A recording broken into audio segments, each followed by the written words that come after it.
privilégio de dirigir-me a vocês e, enquanto eu vou expondo a Escritura, eu peço que vocês peçam a Deus para Deus mexer com o coração de vocês, que Deus trabalhe, porque de nada vale a voz de um pregador, de um mestre, se a boa ação de Deus não funcionar.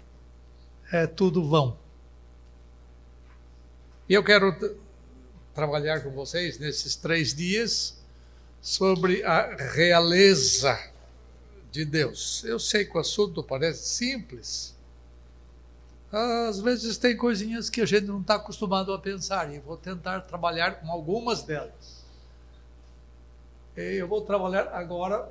Não, pode voltar lá para trás. Número 1. Eu vou trabalhar com características de um rei. É o primeiro slide. Isto, obrigado. Um estudo sobre o reino de Deus que se inicia nesta noite não faz sentido sem a noção clara do que um rei significa. Um rei é central para o conceito de reino. Não pode haver reino se não tiver um rei. Não é a questão de quem vem primeiro, a galinha ou o ovo. Mas não tem como você pensar em reino sem rei. A ideia de rei tem precedência, vem antes da ideia de reino, no sentido bíblico da realeza do Senhor. E é muito importante que tenhamos uma boa noção sobre as características de um rei, sobre como ele se relaciona com o seu rei. A fim de deixar você consciente da ideia de realeza, eu vou apresentar algumas características da realeza e vou fazer comparações. Vou pegar as formas de governo que existem por aí. Vamos pensar em presidencialismo, que é o que nós temos. Pensar em regime parlamentar, onde tem o primeiro-ministro.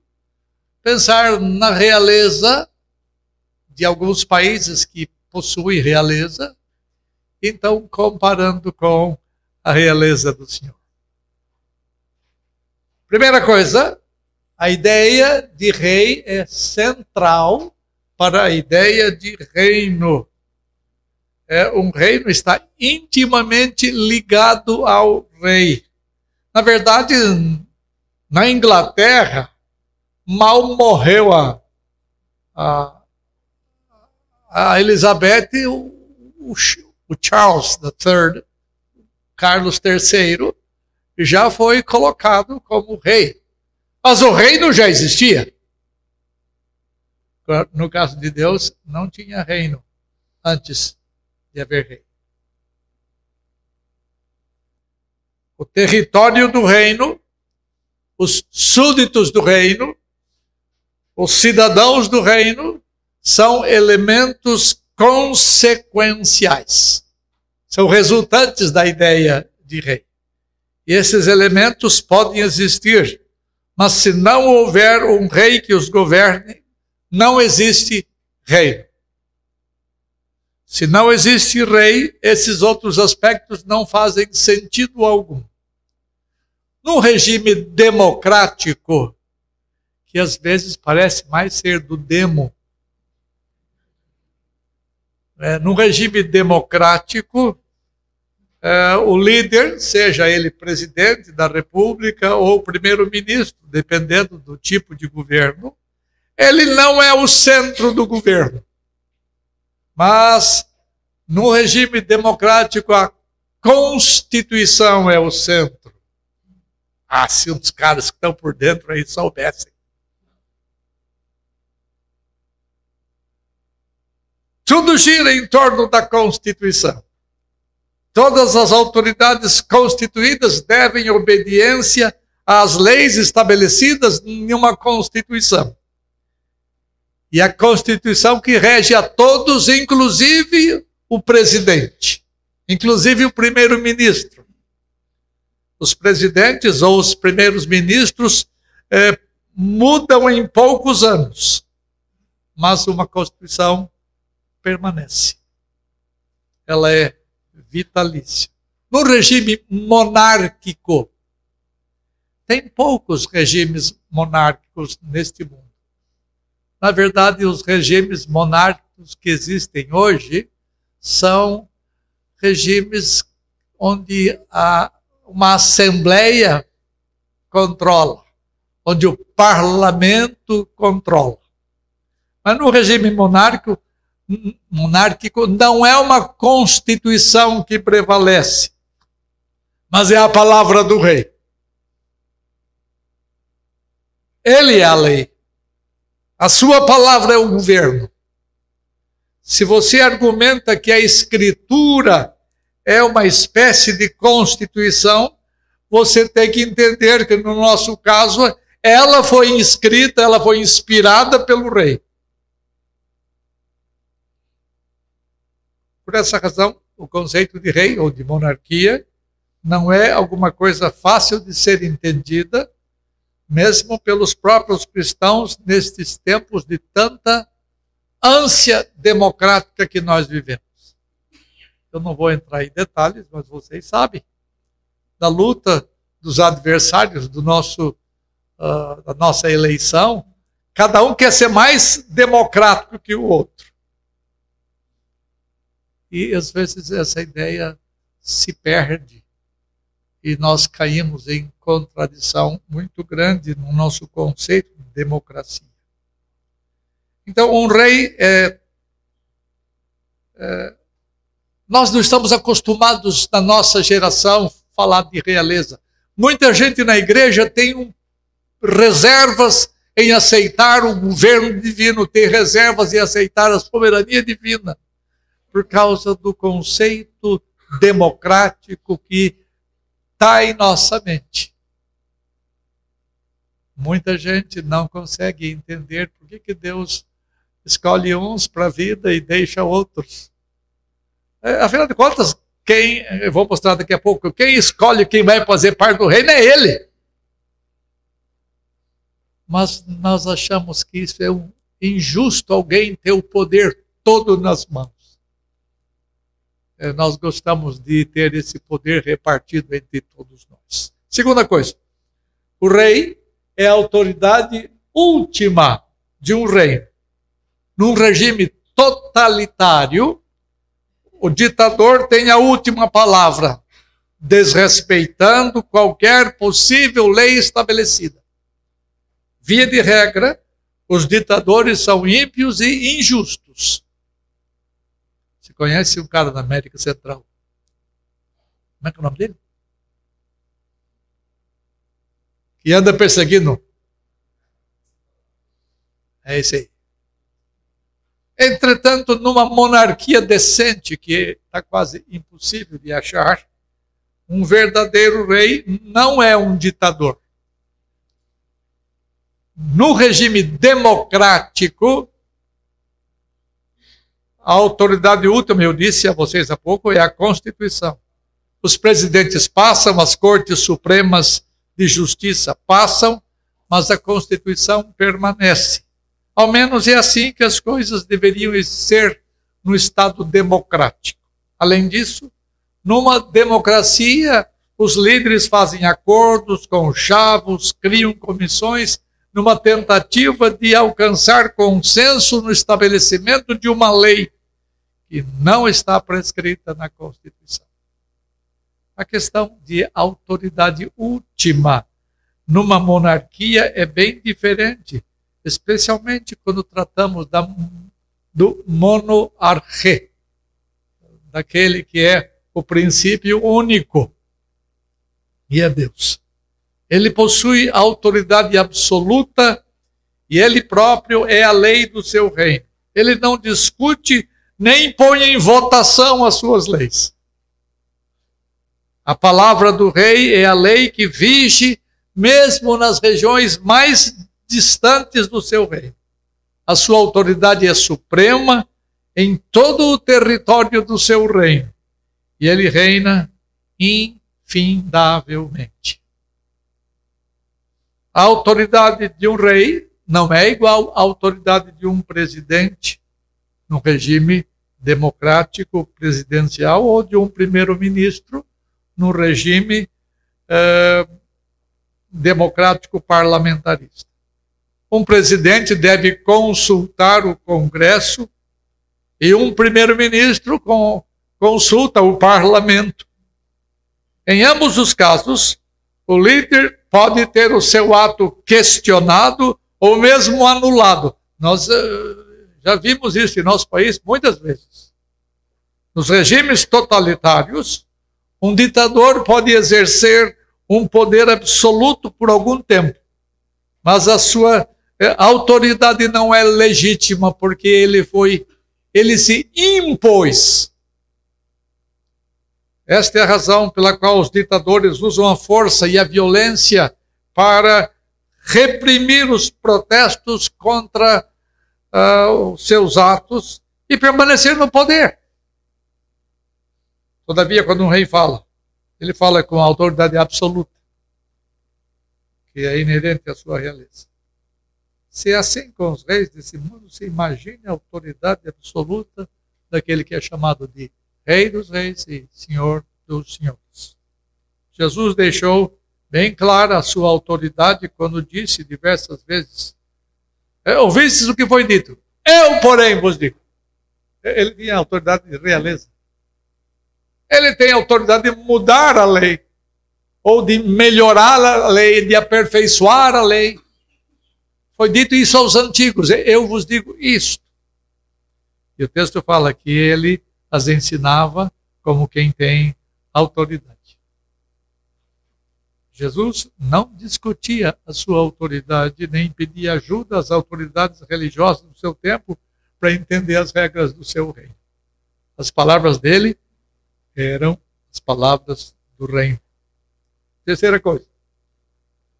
Um rei nunca é votado para assumir o poder. O regime da monarquia não tem nada a ver com o regime da democracia, onde os governantes são eleitos pelo povo.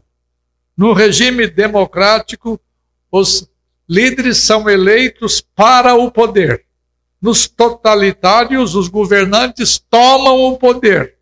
Mas num regime de realeza, um rei é nascido para o poder. O poder de um rei não procede da urna dos seus súditos, mas o seu poder é inerente ao seu nascimento. A sua realeza não é conferida pelos seus súditos, pelos homens. Nos regimes democráticos, eu repito, os líderes são eleitos e governam pela vontade do povo. Nos totalitários, os ditadores governam através do medo, da repressão e da coerção. Um rei, no entanto, governa porque ele é nascido para isso e Jesus Cristo foi nascido para ser rei. Não somos nós que o tornamos rei. E nós pecamos muitas vezes nos nossos cânticos, quando no passado nossas igrejas cantavam: nós te coroamos, ó Rei Jesus.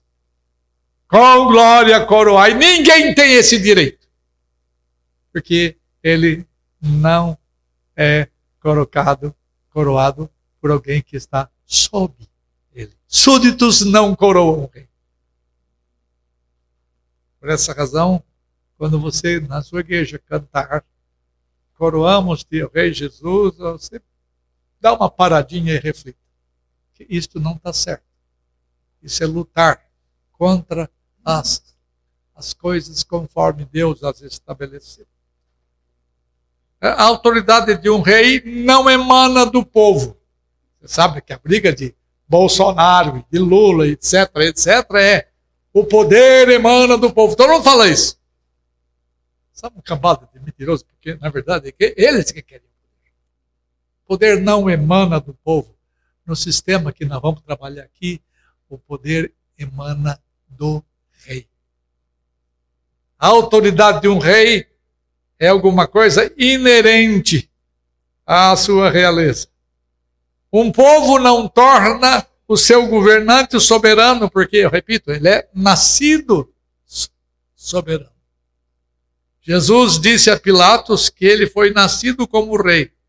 Ele não recebeu sua realeza ou a sua soberania das mãos dos homens. Soberania significa liberdade de controle externo. Ninguém interfere no modus operandi do rei funcionar. Ele é livre para fazer como lhe agrada, sem prestar contas a quem quer que seja das coisas que acontecem no seu reino.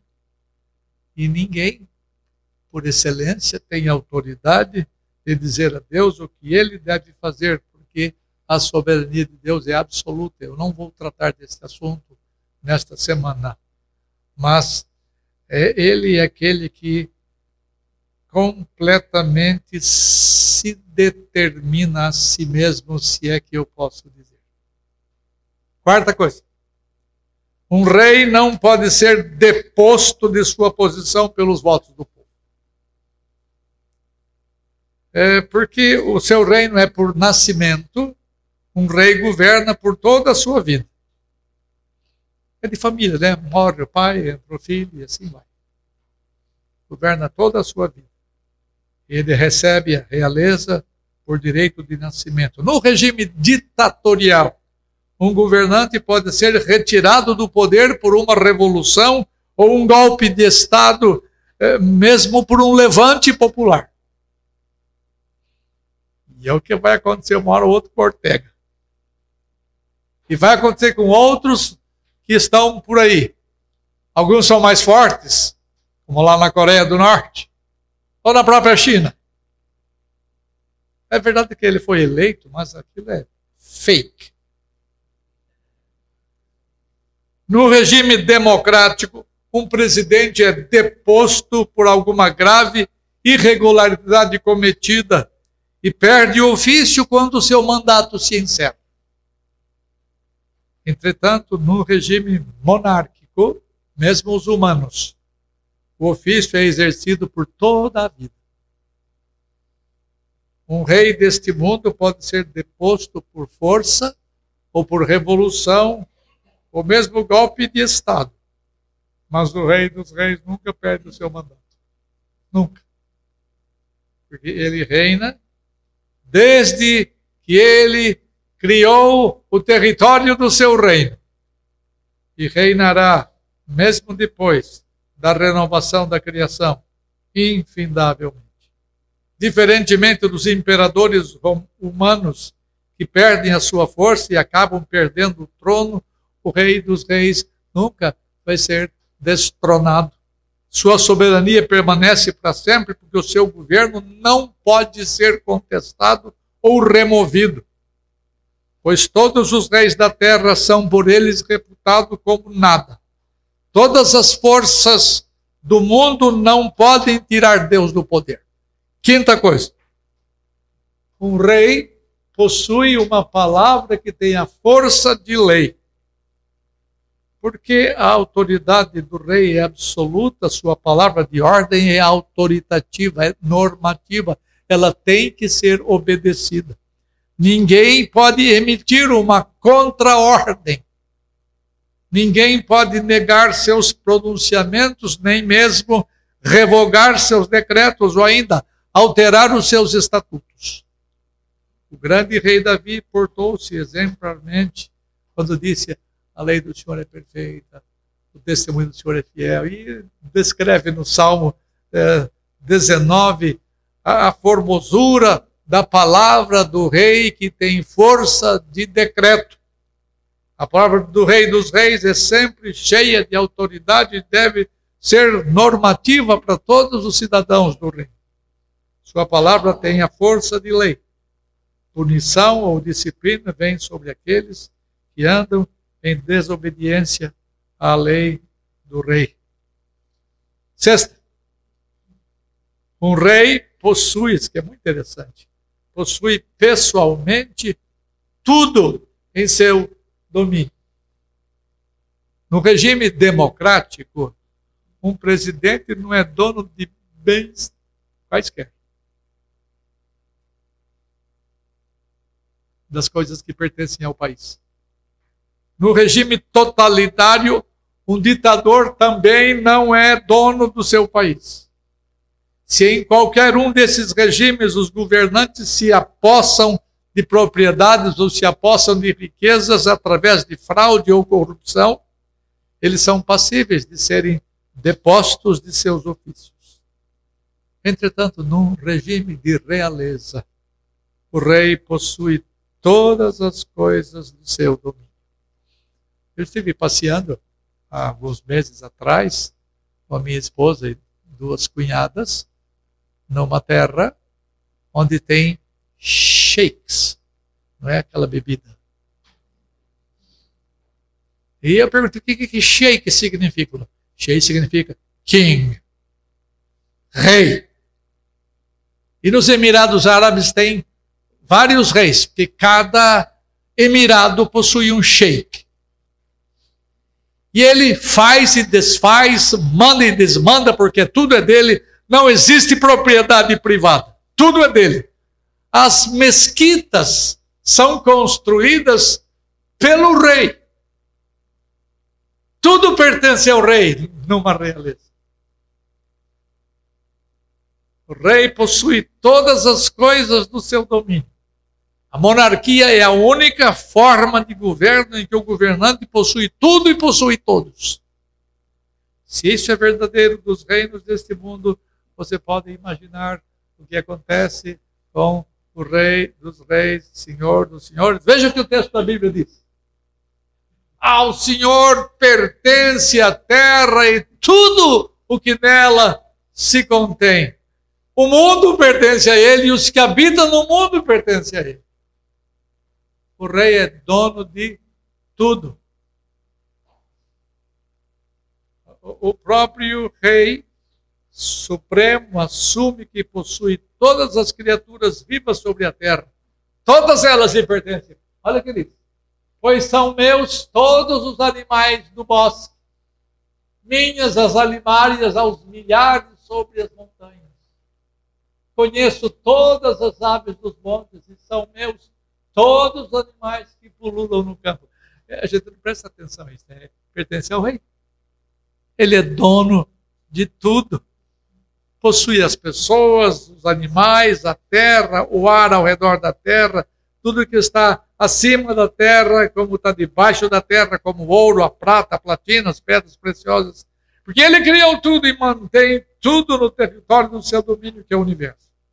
Por essa razão ele é chamado de Senhor, de Kyrios, tendo domínio sobre tudo. Afinal de contas, um senhor é um possuidor. 7ª coisa. Um rei tem o seu decreto imutável. No regime democrático, leis podem ser alteradas, revisadas ou revogadas. No regime totalitário, os ditadores mudam e até revertem seus próprios decretos conforme lhes convém. A fim de cumprir seus interesses, eles renegam sua própria palavra. Todavia, não é assim num sistema monárquico. Uma vez que o rei emite um decreto, a palavra do rei é lei e não pode ser mudada. A maneira popular de expressar essa ideia é a seguinte, você já ouviu?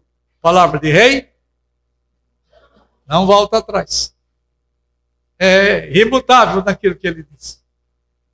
Veja um exemplo disto na profecia de Daniel a respeito de um decreto de Dario, rei dos Medos Persas. 6:12 de Daniel.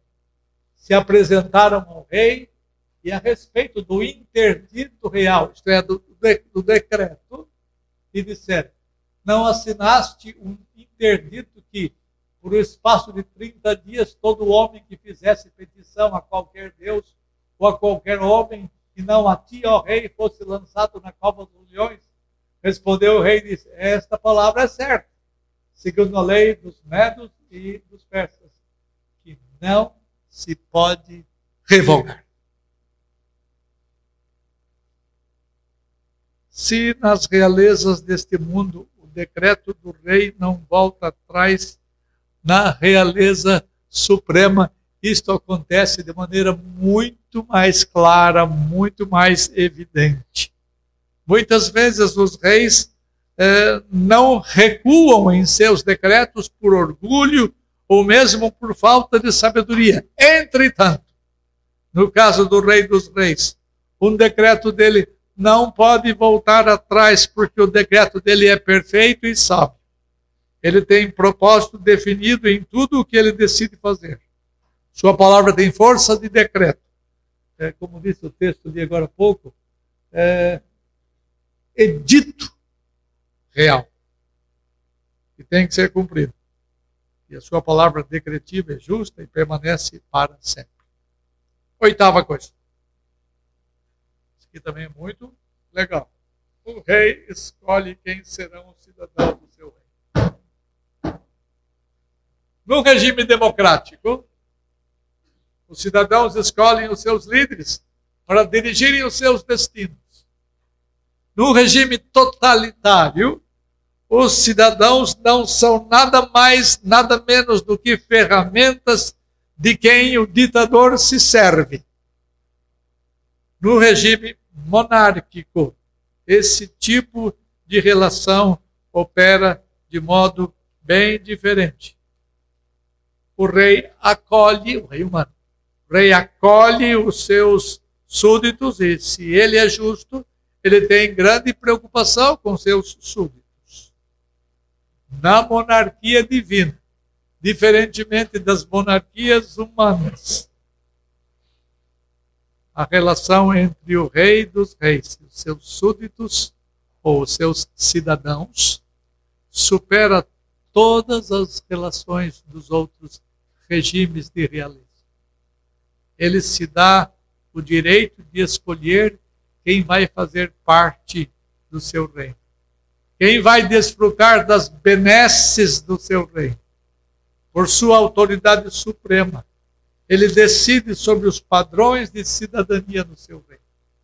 Olha o que diz Jesus lá em João. Não fostes vós que me escolhestes a mim. Pelo contrário, eu vos escolhi a vós outros e vos designei para que vades e deis frutos, e vosso fruto permaneça. E assim por diante. Jesus escolheu os cidadãos deste mundo para que fossem cidadãos beneficiários do seu reino espiritual. E a partir do momento em que esses cidadãos do mundo são gerados de novo pelo Espírito do Senhor Jesus e creem nele, eles participam ativamente do ministério e dos benefícios do reino de Deus neste mundo. Além disso, o Rei dos Reis, por seu poder, não somente escolhe quem serão os seus cidadãos, mas também concede aos cidadãos escolhidos uma distribuição não equitativa dos benefícios do seu reino. Ele é suficientemente rei para dar mais a uns e menos a outros, em todas as coisas, em dinheiro, em inteligência, em poder e assim por diante. Ele concede os benefícios do seu reino aos cidadãos de modo não equitativo. É arbítrio dele, é escolha dele fazer as coisas como ele faz. Entre vocês aqui, Deus deu mais a uns que a outros. E você tem que fazer o melhor com o que Deus deu a você. Mas uns têm mais que outros. Financeiramente, uns têm mais que outros. Bens, uns têm mais do que outros. É assim que funciona a relação do rei, dos reis com os seus súditos. Nona coisa. Um rei incorpora o governo do seu reino. Quando um presidente de uma república viaja, a autoridade do seu país viaja com ele. Porque ele incorpora o seu governo onde quer que ele esteja. Nos Estados Unidos, o Air Force One, aquele avião, leva o presidente. E onde está o presidente, está a autoridade. Ele incorpora a autoridade do seu país. A mesma coisa funciona com respeito aos ditadores. Eles não largam o osso em hipótese alguma. mutatis mutandi, numa proporção ainda bem maior e mais forte. Onde está o rei presente, presente está o seu reino. E, pasmem, senhores, não tem lugar onde o rei não esteja presente no seu reino. Vamos falar disso num desses próximos dias. Quando o rei se pronuncia, a palavra dele é considerada de palavra do reino. Quando o rei fala, é o reino falando. Não há como separar o rei do reino. Mesmo que espacialmente o rei esteja longe dos seus súditos, que é a nossa relação com Jesus Cristo, segundo a sua humanidade, nós estamos aqui, ele está no céu, mas ele não deixa de estar longe de cada um de nós. E onde quer que estejam reunidos 2 ou 3 em seu nome, ele está aí no meio deles.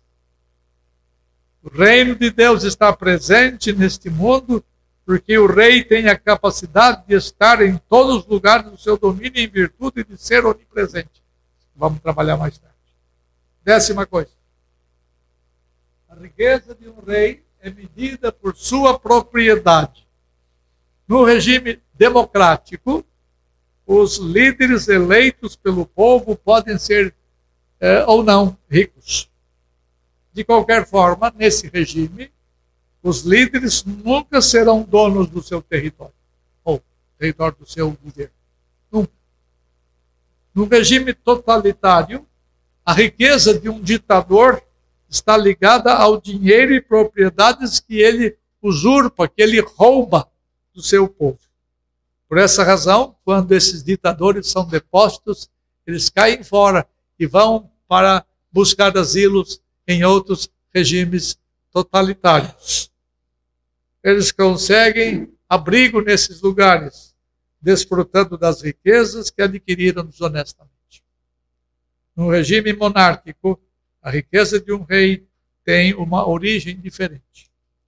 Quanto mais rico e mais produtivo for o território do reino, mais rico o rei pode ser considerado. Estou falando dos reinos humanos. A riqueza de um rei está sempre vinculada à riqueza do seu território. Não se esqueça de que no regime monárquico tudo pertence ao rei, porque ele é dono de tudo. Quando transportamos esse pensamento para a esfera da monarquia divina, essa verdade se torna ainda muito mais clara. Lembra que nós dissemos agora há pouco no Salmo 24? Do Senhor é a terra, é a sua plenitude e tudo o que nela se contém. O Rei Divino possui não somente o planeta nosso. O Rei Divino possui todas as coisas que um dia vieram à existência. Todo o universo pertence a Ele. Ele é dono de tudo. Que propriedade imensuravelmente grande tem o Rei dos Reis. Ninguém faz sombra para Ele. E é muito importante que você compreenda a importância da riqueza de um rei. Porque ele é rico, ele pode cuidar devidamente dos seus cidadãos. Um rei deste mundo benevolente se preocupa com o bem-estar do povo que pertence ao seu rei. A riqueza do rei é compartilhada com os cidadãos do rei.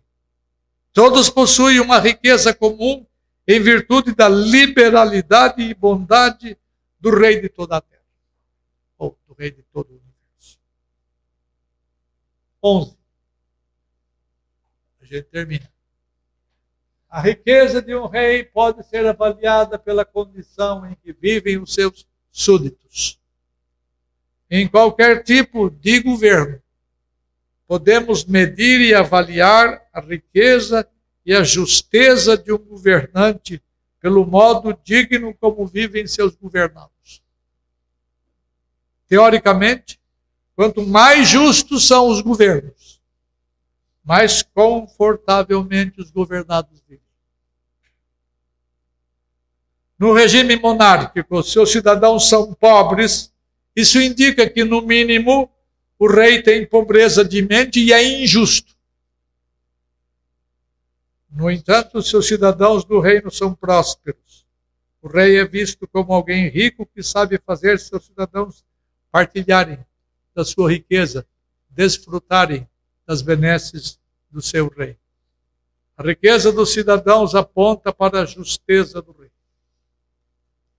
No estado presente do reino, ainda nós vemos distribuição injusta por causa da maldição divina que ainda existe nos limites do seu território. Deus ainda não retirou a maldição do seu território, por isso ainda existem uns que recebem mais, outros que recebem menos, no meio de um mundo cheio de lutas. Entretanto, a situação dos cidadãos do reino será, no futuro, absolutamente diferente da presente situação. Todos os cidadãos serão prósperos. Nem todos terão as mesmas coisas. Nem todos terão as mesmas quantias, as mesmas qualidades distribuídas equitativamente. Mas todos serão prósperos no aspecto futuro do reino. E a prosperidade dos cidadãos é parte dos negócios do rei. E não se trata de teologia da... Vocês conhecem? Não se trata de teologia da prosperidade, mas da riqueza de um rei, que faz com que os seus cidadãos vivam de maneira abundante, de maneira gozosa, de maneira que desfrutem da beleza do seu reino restaurado. Deus pode distribuir as riquezas do reino porque Ele as possui. Ninguém pode dar do que não é seu. Além disso, se você é cidadão do reino, tem que entender que tudo que você possui não é seu. gente até costuma dizer, né, o dízimo. Você devolve porque é do Senhor. Você devolve uma parte só de 10, porque tudo que você tem não é seu. Você administra aí. Você deve administrar o melhor que você pode. O salário que você ganha com o seu trabalho, tudo é de Deus. Enquanto você não entender isto, você não vai administrar corretamente como um cidadão do reino, as coisas que pertencem ao rei. O que você recebe é graça e não torna você o dono das riquezas. Mesmo no tempo de hoje, quando o reino ainda não está consumado, você tem que saber como administrar as coisas que Deus reparte com você. Seja, portanto, um bom mordomo das riquezas que o Senhor Deus compartilha com você. Quando sabemos trabalhar corretamente com o que Deus nos dá, então trazemos glória a Ele. Última. O rei pode conceder sua autoridade aos cidadãos do rei. O rei persa, Artaxerxes, está na Bíblia, no tempo do exílio, ele constituiu homens com autoridade, um deles é Neemias. E ele falou assim, olha, eu dou a você toda a minha credencial. E você vai fazer isto, isto, isto. Você vai reconstruir os muros de Jerusalém. Você vai reconstruir isto, aquilo. Um rei, ele credencia pessoas para receberem a autoridade da parte do rei. E Neemias recebeu isto num edito real, num decreto real. No estado presente do reino, os cristãos também recebem a autoridade do rei para realizar os seus ministérios, a fim de expandir, não o território do reino, porque você não tem como expandir o território do reino. Você tem que expandir a pregação do evangelho do reino. Mas o território está fixo. Ele existe desde que o território veio à existência.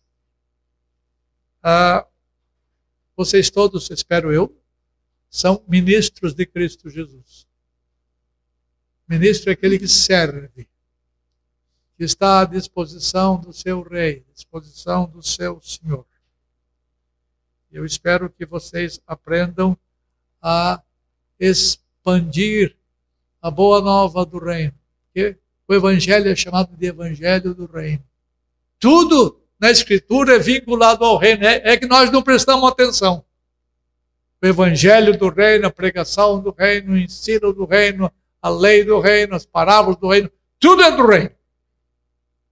Eu espero que vocês sejam propagadores, como bons ministros de Cristo Jesus, com a autoridade que vocês têm do Rei. E vocês devem, em nome do Rei dos Reis, com a autoridade dele, vocês devem fazer a obra que Deus tem dotado vocês para fazer. Os cidadãos do reino devem ter em grande honra, devem ter como grande honra o privilégio de participarem de autoridade real. Nós somos filhos do rei, ou irmãos do rei, filho. E é nesse sentido que agimos neste mundo em nome do Rei Jesus. Ou seja, com a autoridade dele. A minha finalidade nesta primeira palestra é dar uma noção de coisas ligadas ao Rei. Eu queria que vocês, nesses 3 dias que nós estivermos falando, vocês tenham uma visão melhorada do reino de Deus. Que vocês sejam servos do Rei, ministros do Rei, proclamando a mensagem do Rei. Na verdade, ele não precisa de vocês. Você não é necessário para Deus. Nunca se gabe de você ser um ministro do Rei. Ele podia fazer tudo sem vocês. Com a palavra dele, ele podia trazer todas as coisas que ele quer à existência. No entanto, ele se digna em tornar seus irmãozinhos mais novos como ministros do seu rei. Portanto, vejam-se a si mesmos como homens e mulheres privilegiados. São honrados pelo rei e a honra que ele dá não tem nada a ver com o que nós fazemos. A honra é alguma coisa que ele concede a quem ele quer. Vocês foram objetos desta honra. Portanto, honrem ao Rei dos Reis, ao Senhor dos Senhores, por vocês poderem ser súditos do reino. Vocês serem servos